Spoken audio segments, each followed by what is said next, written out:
আপনি একটি গুরুত্বপূর্ণ কাজ করতে বসলেন। ৫ মিনিট গেল না। আপনার হাতটা অজান্তেই চলে গেল ফোনের দিকে। একটা নোটিফিকেশন, একটা স্ক্রল, আর তারপর ঘন্টার পর ঘন্টা। দিন শেষে আপনার মনে হয় আজ কিচ্ছু করা হলো না। মস্তিষ্কটা কেমন যেন ঘোলাটে হয়ে আসে। কোনো কিছুতেই আর গভীর মনোযোগ দেওয়া যাচ্ছে না। সবাই বলছে ডোপামিন ডিটক্স করো, কিন্তু ডোপামিন ডিটক্স আসলে কি? খাবার খাওয়ার মতো সুখ বন্ধ করে দেওয়া, নাকি এর পেছনে লুকিয়ে আছে অন্য কোনো বিজ্ঞান? আজ আমরা জানব কিভাবে সেই হারিয়ে যাওয়া মনোযোগ বা ফোকাস নিজের দখলে আনা যায়। কোনো জাদু মন্ত্র দিয়ে নয়, বরং সলিড সাইকোলজি দিয়ে।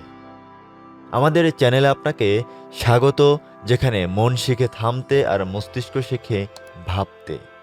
প্রথমেই একটা ভুল ধারণা ভাঙা যাক।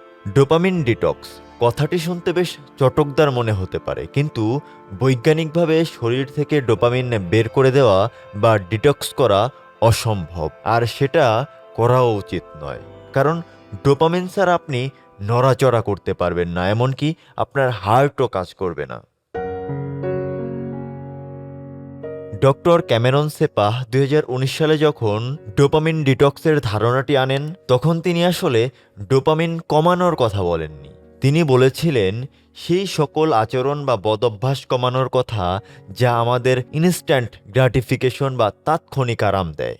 সোজা কথায়, এটি আসলে ডোপামিনের সমস্যা নয়, এটি হলো সিবিটি বা কগনিটিভ বিহেভিয়ার থেরাপির একটি আধুনিক রূপ। এর উদ্দেশ্য হলো আপনার মস্তিষ্ককে শেখানো যে সবসময় আরাম ছাড়াও বেঁচে থাকা যায়, বিরক্তিকর বা বোরিং মুহূর্তগুলো সহজে নেওয়া যায়। আমরা যখনই একটু চাপে পড়ি বা একঘেয়ে লাগে, আমরা পালিয়ে যেতে চাই। আর বর্তমানে পালানোর সবচেয়ে সহজ রাস্তা হলো সোশ্যাল মিডিয়ার নোটিফিকেশন, রিলস, টিকটক আর জাঙ্ক ফুড। আমরা ভাবি এগুলো আমাদেরকে রিল্যাক্স করে। আসলে এগুলো আমাদের মস্তিষ্ককে সস্তা সুখ এর লোভে আটকে ফেলে। ফলে যখনই কোনো কঠিন কাজ বা গভীর মনোযোগের প্রয়োজন হয়, মস্তিষ্ক তখন বিদ্রোহ করে বসে। সে বলে, না, আমাকে এই সহজ সুখটা দাও। এটাই ফোকাস হারানোর মূল কারণ। তাহলে উপায়? মস্তিষ্ককে পুনরায় ট্রেন করার জন্য বা মনোযোগ ফিরে পাওয়ার জন্য আমাদের 5টি বৈজ্ঞানিক ধাপ মানতে হবে। সব পদভ্যাস একসাথে বন্ধ করতে যাবেন না, সেটা আসলে কখনো সম্ভবও নয়। বরং বেছে নিন কোন জিনিসটা আপনার সবচেয়ে বেশি সময় খাচ্ছে, ফেসবুক, ইনস্টাগ্রাম, নাকি টিকটক, নাকি অনলাইন গেম। যে কোনো একটিকে টার্গেট করুন।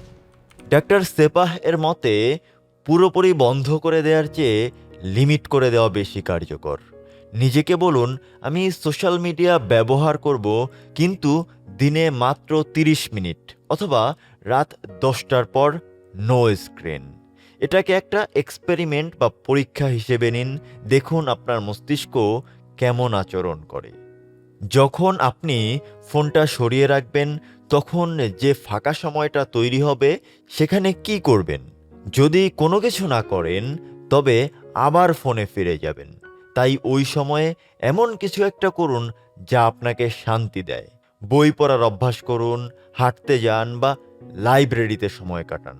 সস্তা সুখ এর বদলে গভীর আর দীর্ঘস্থায়ী সুখ খুঁজুন। একটা নোটবুক নিন। যখনই আপনার ওই বাদ দেয়া কাজটি করতে ইচ্ছা করবে, লিখে ফেলুন। কেন ইচ্ছে করছে? আপনি কি স্ট্রেসড, নাকি বোর ফিল করছেন? এই ট্রিগারগুলো চিনে ফেলা মানেই যুদ্ধের অর্ধেক জিতে যাওয়া। 1 সপ্তাহ বা 1 মাস পর নিজেকে প্রশ্ন করুন, আপনার মনোযোগ কিছুটা হলেও বেড়েছে কিনা। যদি উত্তর হ্যাঁ হয়, তবে বুঝে নেবেন আপনি সঠিক পথে আগাচ্ছেন।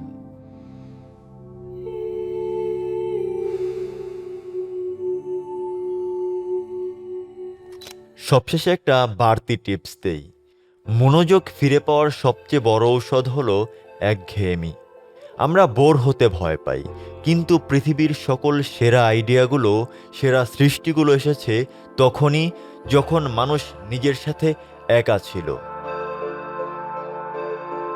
তাই মাঝে মাঝে বোর হন, একা থাকুন, জানালার বাইরে তাকিয়ে থাকুন, নিজের শ্বাস প্রশ্বাসের শব্দ শুনুন।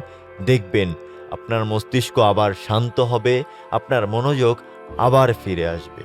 আমি আজ আপনাকে একটা চ্যালেঞ্জ দেই। আগামী 24 ঘন্টা যে কোনো একটি অ্যাপ ব্যবহার বন্ধ করুন। হতে পারে ফেসবুক, টিকটক বা ইনস্টাগ্রাম। মাত্র 24 ঘন্টা।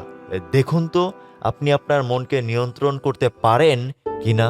যারা চ্যালেঞ্জটা নিচ্ছেন কমেন্টে লিখুন চ্যালেঞ্জ অ্যাকসেপ্টেড। যদি 24 ঘন্টা নির্দিষ্ট অ্যাপটি ইউজ না করে থাকতে পারেন, তাহলে আবার কমেন্টে এসে জানাতে পারেন চ্যালেঞ্জ সাকসেসফুল। মনোযোগ হারিয়ে ফেলার এই বদভ্যাস আমাদের নিজেদেরকে ছোট বা মূল্যহীন ভাবতে শেখায়। তাই আমাদের পরের ভিডিওতে আমরা কথা বলবো সেলফ ওয়ার্থ ক্রাইসিস নিয়ে। ততক্ষণ পর্যন্ত নিজেকে সময় দিন, ফোকাস ফিরিয়ে আনতে চেষ্টা করুন। ধন্যবাদ।